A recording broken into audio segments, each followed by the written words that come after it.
September 14, 2016, 9:17 p.m. 31-year-old Melissa Carter had been missing for less than 2 hours when her husband dialed 911 to report that she had simply vanished. He sounded worried, calm but worried. He told the dispatcher his wife had gone out earlier that evening and never came back. Her phone went straight to voicemail. Her car wasn't where she said it would be. Something he insisted was wrong. Within minutes, patrol units arrived at the quiet suburban street in Plano, Texas. Officers began asking questions. Neighbors watched from their porches. Body cameras recorded every second. At first, nothing seemed unusual. But what investigators didn't realize that night was that 2 hours earlier, on that same street, another officer's body camera had already captured something important. Something subtle. Something that would later play in a courtroom packed with jurors who couldn't believe what they were seeing. Because hidden in the background of that earlier footage was a moment so small that nobody noticed it the first time. Not the officer, not the neighbors, and not the man who had just reported his wife missing. But once detectives finally saw it, the entire story he told began to unravel. Melissa Carter lived a life that looked, from the outside, quiet and predictable. At 31 years old, she worked as a pediatric dental assistant at a small clinic just outside Plano. The kind of place where the staff knew every patient by name, where parents trusted her calm voice when their children were nervous in the chair. Friends described her as patient, organized, and careful with everything she did. She kept a planner in her purse. She scheduled reminders on her phone. Even small errands had time slots. Melissa was not someone who disappeared without telling anyone. She grew up about 40 minutes away in McKinney, Texas. Her parents still lived in the same brick house she'd grown up in. On Sunday afternoons, she visited often, bringing takeout or homemade desserts she'd tried baking the night before. She had been married for 4 years to Daniel Carter. Daniel was 34, a logistics coordinator for a regional freight company. Their schedules were different but stable. Melissa worked daytime hours. Daniel often came home later in the evening. Neighbors described them as quiet. Not unfriendly, just private. They lived on a narrow suburban street lined with identical driveways and trimmed lawns. Porch lights turned on at sunset. Kids rode bikes in the cul-de-sac before dinner. It was the kind of neighborhood where unusual things stood out immediately, which is why what happened on September 14th felt so strange from the beginning. That Wednesday started like most of Melissa's days. She arrived at the clinic a few minutes before 8 a.m. Coffee in hand, greeting the receptionist as she walked through the door. Security footage later confirmed the exact moment she stepped inside. She worked a full shift that day. Patients remembered her helping a nervous 6-year-old through a cleaning appointment. A coworker later told investigators Melissa seemed perfectly normal, focused, calm. At 4:37 p.m., Melissa clocked out. Her phone location later showed her stopping briefly at a grocery store less than a mile from their house. She bought a few small things. Milk, salad mix, a loaf of bread. The receipt time was 4:58 p.m. From there, her phone signal traveled directly back toward the Carter home. At 5:12 p.m., Melissa's car pulled into the driveway. A neighbor across the street remembered seeing her. Just a quick moment. Melissa stepped out, carrying a small grocery bag, and waved. Nothing unusual, nothing alarming. But this is where the timeline starts to become difficult to explain. At 5:18 p.m., Melissa sent a short text message to Daniel. Running a quick errand. Back soon. Investigators would later spend months trying to understand what that errand was supposed to be. Because Melissa never told anyone else about it. Not her parents. Not her co-workers. Not her closest friend, who she had spoken to earlier that afternoon. And there was something else about that message. Melissa almost always included details when she texted. Where she was going. What she needed to pick up. When she expected to be back. But that evening, the message was unusually vague. Running a quick errand. Back soon. No location. No explanation. Still, at the time, no one thought much about it. Daniel later told detectives he arrived home around 7:45 p.m. The house was quiet. Melissa's car was in the driveway. But she wasn't inside. Her purse was on the kitchen counter. Her phone, he said, must have been with her. He checked the bedroom, the bathroom, the backyard. Nothing.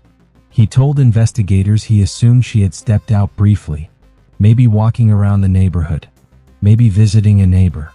But when 30 minutes passed without hearing from her, Daniel said he began to feel uneasy.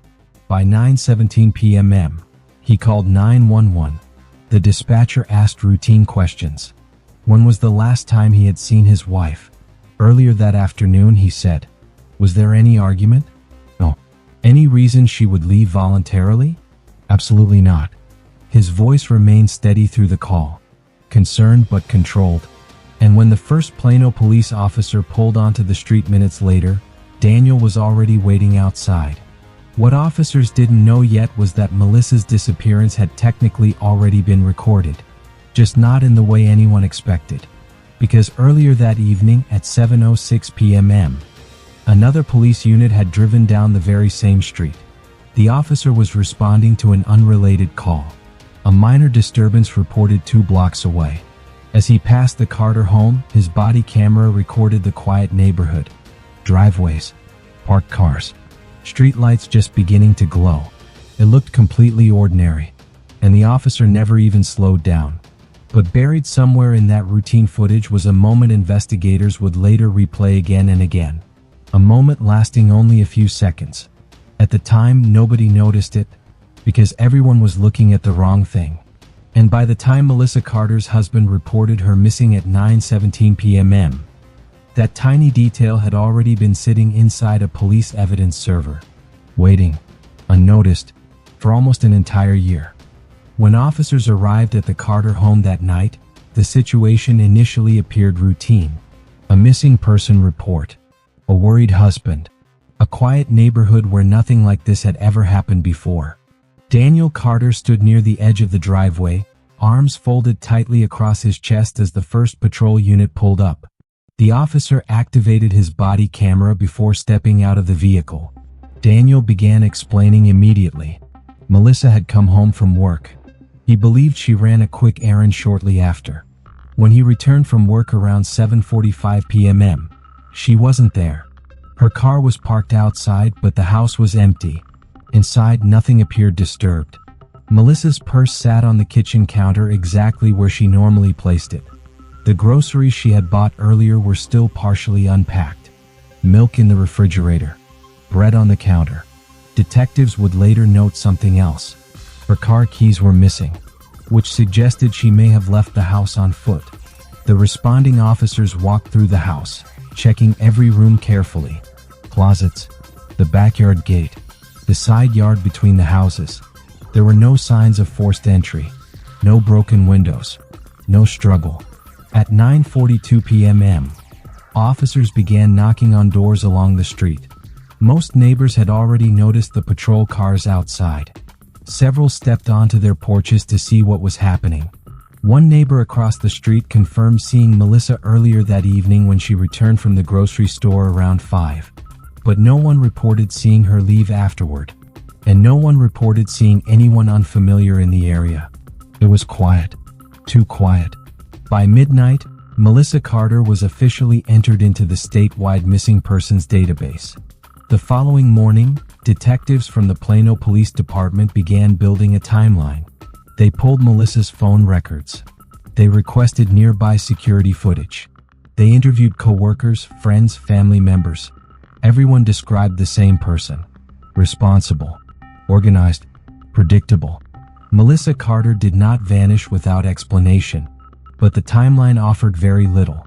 Her phone last connected to a nearby cell tower around 5:21 p.m. After that, it went silent. Her bank accounts showed no activity after the grocery purchase. Her social media accounts were untouched. For detectives, the focus naturally shifted to the last person known to have seen her, Daniel Carter. At first, nothing about his story raised major concerns. He had a stable job, no criminal record. Friends described him as quiet but polite. Still, investigators needed to verify every detail. Daniel said he had been at work until shortly after 7 p.m. that evening. His employer confirmed he had left the office around that time. Traffic cameras showed his vehicle traveling toward the neighborhood at approximately 7:32 p.m.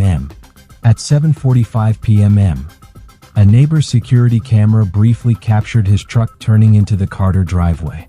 Everything appeared to line up, but investigators kept circling back to the same unanswered question. If Melissa had planned to run a quick errand at 5:18 p.m., where did she go? There were no cameras showing her walking down the street. No rideshare records. No witnesses. It was as if she had disappeared somewhere between the front door and the driveway.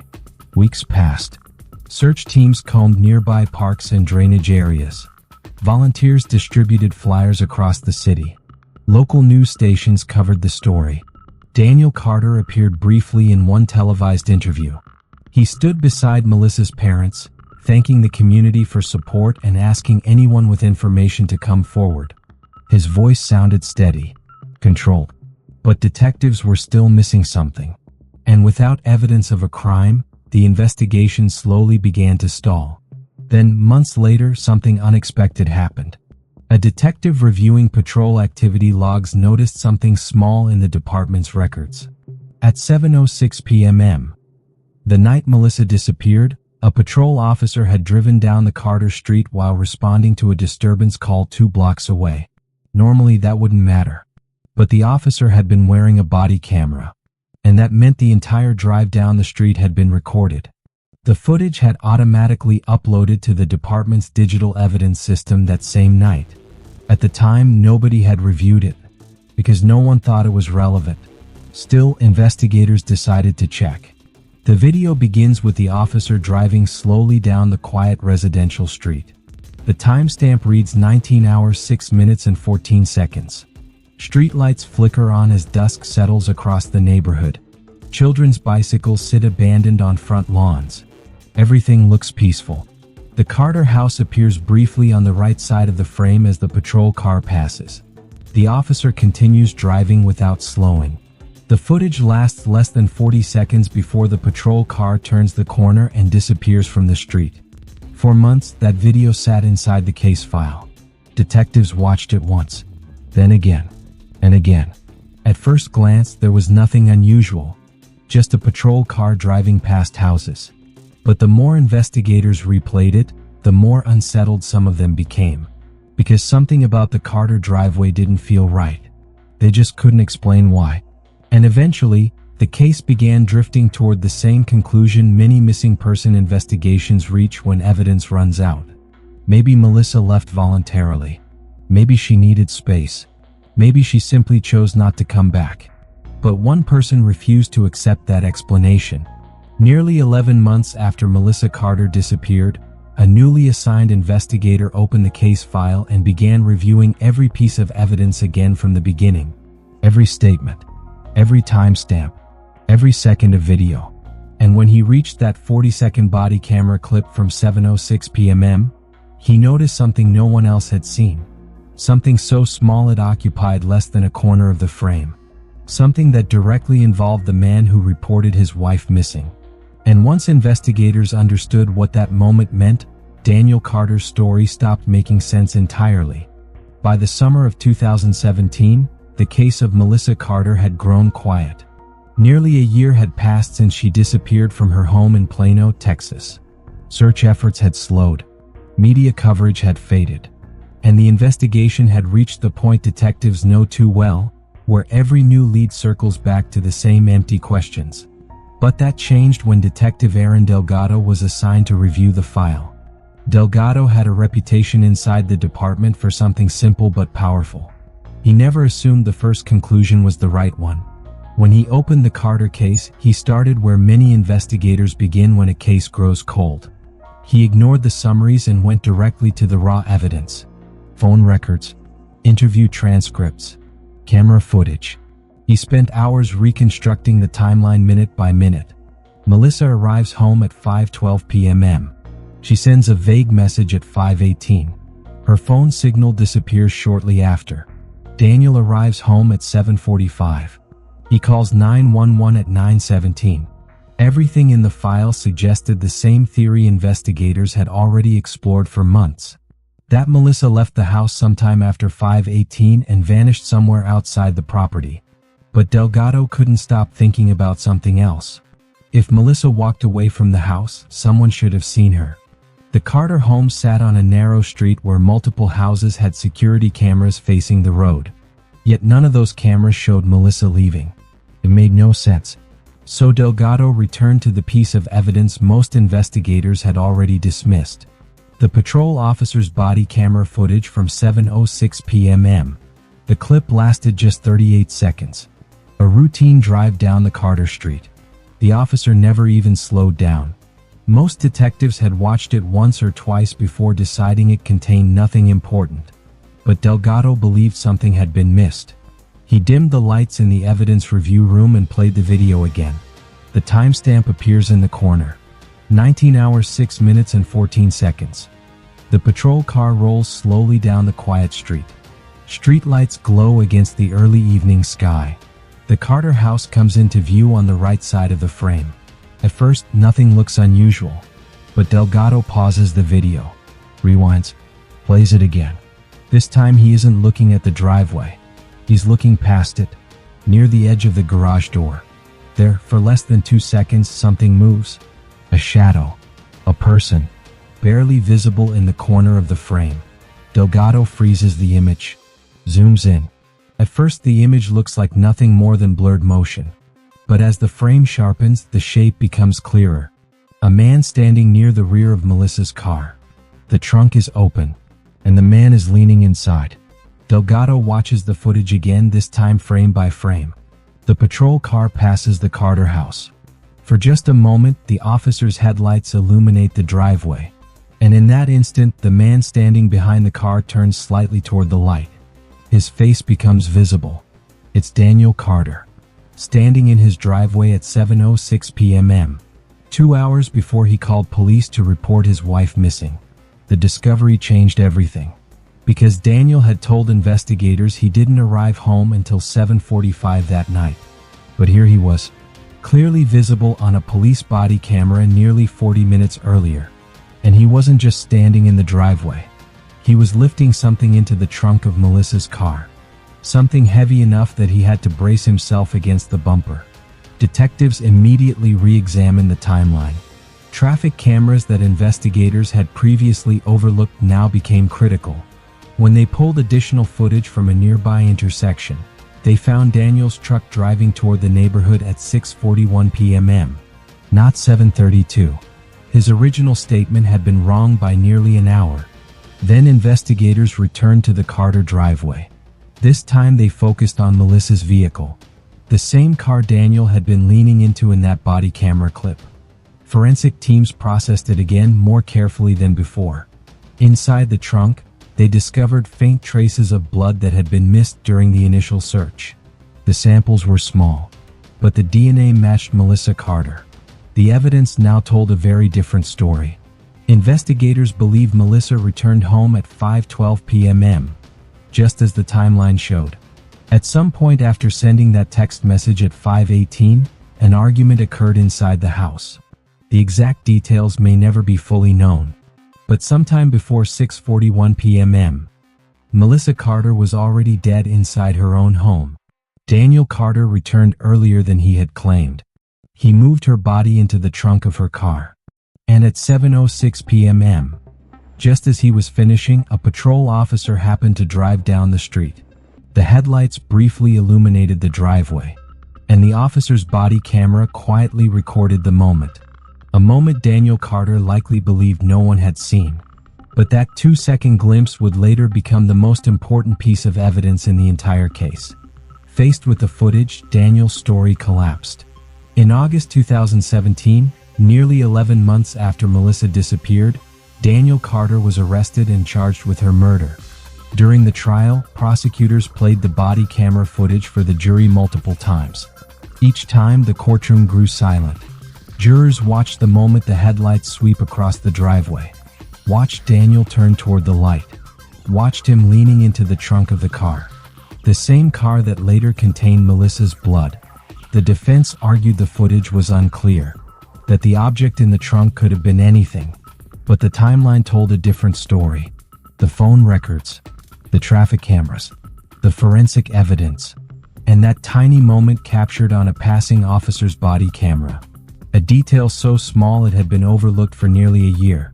After 4 hours of deliberation, the jury returned with a guilty verdict. Daniel Carter was sentenced to life in prison. Melissa Carter's body was never recovered. Investigators believe Daniel disposed of it somewhere outside the city later that night. For Melissa's family, the absence of that final answer still hurts. But they also know something else. Without that brief flash of headlights at 7:06 p.m., the truth might never have been discovered. Sometimes the most important evidence in a case isn't the thing everyone is looking at.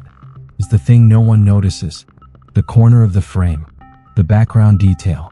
The moment that lasts only seconds. Because sometimes, justice hides in the smallest pieces of footage. And all it takes is one person willing to look again. If stories like Melissa's remind us of anything, it's that truth often reveals itself in places we least expect. And sometimes the camera sees what people miss.